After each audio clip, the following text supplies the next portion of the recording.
Hey guys, it's True Sinister 718 bringing you a video game review of Dead Rising 3. And I know it's rather late, but there's people who still haven't gotten their hands on, who haven't played it. So basically, this review is for those who haven't played it, you know? And one way to describe this game is it's fun as hell. So Dead Rising 3 is the 7th installment, rather 8 if you want to count, depending on you, if you want to count the mobile version. To be quite honest, I wasn't really a big fan of the Dead Rising series because the first one just irritated the hell out of me, simply because as I was playing, and I would get a constant game over because I didn't reach a certain point at a certain time or rescue this person at a certain time, so it would basically restart my game. So after that, I kind of like stopped playing it and didn't even bother playing Dead Rising 2. So you ask, why did I buy Dead Rising 3 if I didn't like Dead Rising 1 or 2? Well, to be quite honest, there wasn't that much options on launch day, so I decided to buy this game to give it a chance, and I tell you, man, I did not regret it.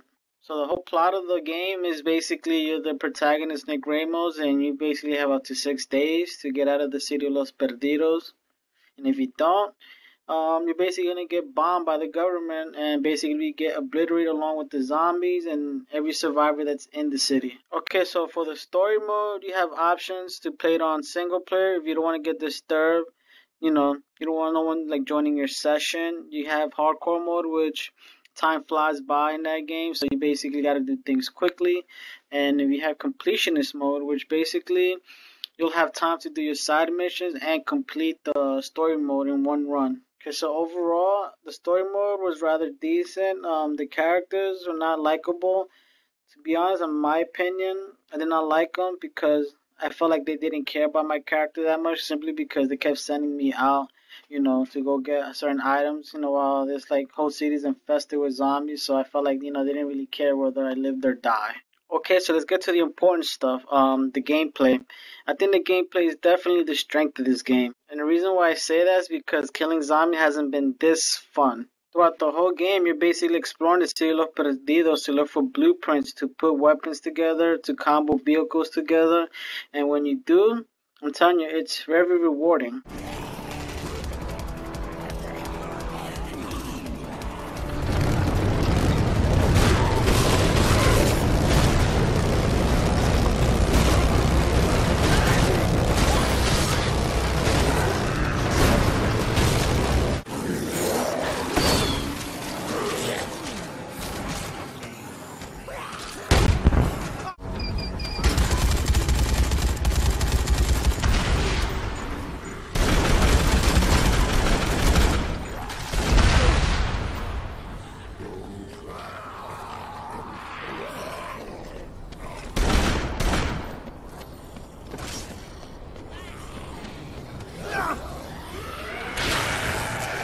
Now that's awesome. Those are just my personal favorites. And like I said, there's different various ways to kill zombies around Los Cities or Los Perdidos. As for the side missions in Dead Rising 3, I'm not really a big fan of it. Simply because these strangers that you help out, they require you to, take them to certain places, different various locations, pick certain items for them.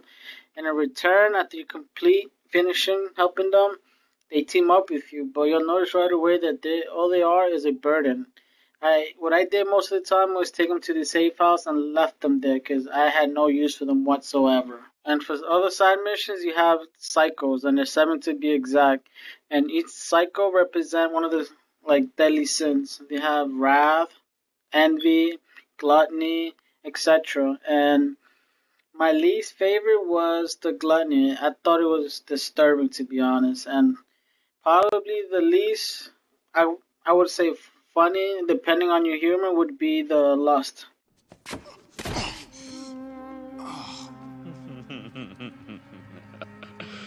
Just walked in the door and already presenting.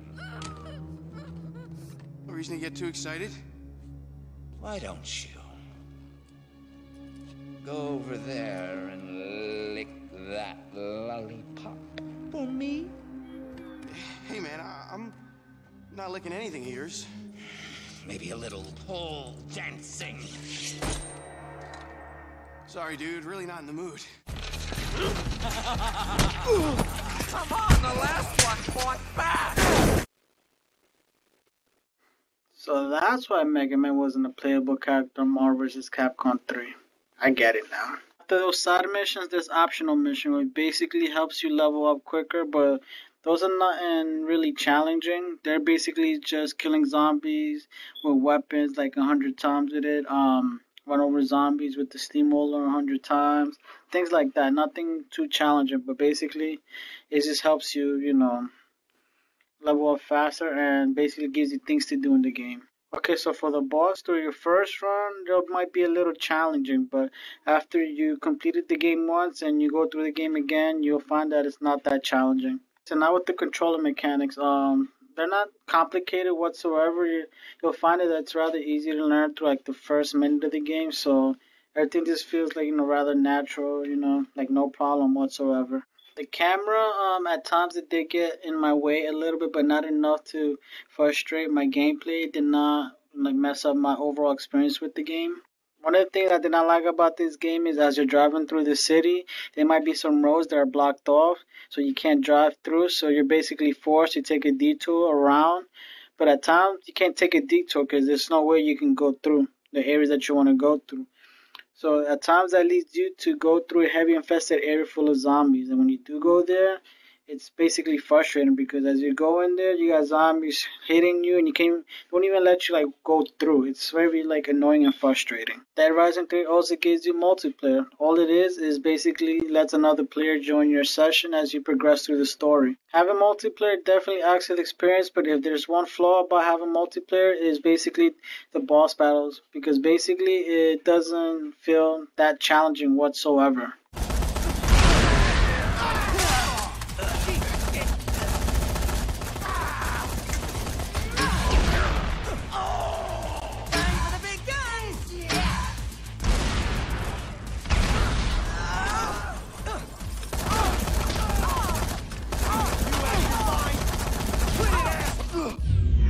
You saw through that clip that the boss wasn't even a challenge. She didn't even look at me. One thing I also forgot to mention was the outfits that you collect throughout the city, and some are rather funny to see, some are just like normal outfits, and some are just weird. Now that one is my personal favorite simply because it looks like the Michael Jackson Smooth Criminal outfit. Simply just gotta go around the city, look for outfits, and whatever.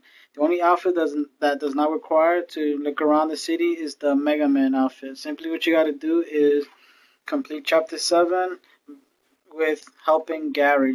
Okay, so what can I say about my overall experience? I had a lot of fun. My final verdict for this game is a 7 out of 10, simply because, like I said, the gameplay is a huge strength. It's endless fun. The weakness, like I said, was the characters and the side missions, and like I said, overall, I enjoyed the hell out of it. So that's the reason why I'm giving it a 7 out of 10. So what you guys think of the video? Did you guys play Dead Rising 3? What's your thought on it?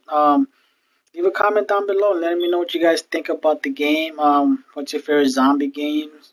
Also, don't forget to hit the like and subscribe button. And in the future, I'm going to be working on a project with one of my friends, Jay Hacha. Bros Before episode is going to be the name of the channel. And at the current moment, I'm going to be playing the Dead Rising 3 DLC. So if you guys want to see a video review for that, let me know. I'll be more than happy to do for you guys to let you know if it's worth your money.